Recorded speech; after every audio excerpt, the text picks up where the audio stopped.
kipas orang buang. Selain daripada kapasitor ni, kalau tukar kapasitor pun tak hidup, kita try buka dia punya enjin.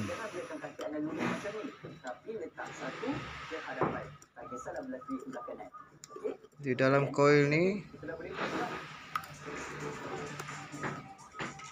terdapat satu fuse. Biasa fuse dia duduk kat sini. Fuse. Kita buka fuse tu,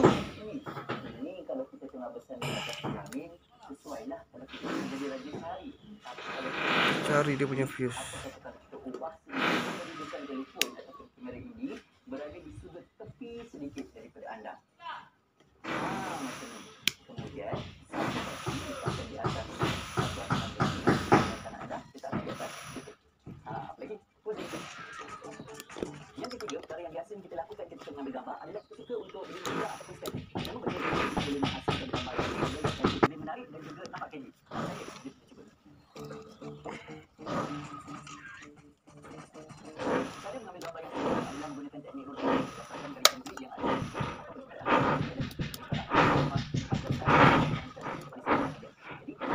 Bising sikit. Biasanya fuse duduk kat sini.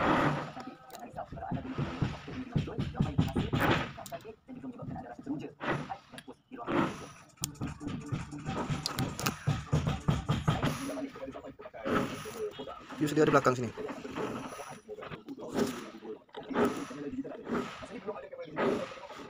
Ni fuse dia. Nampak yang putih ni. Yang putih ni fuse dia.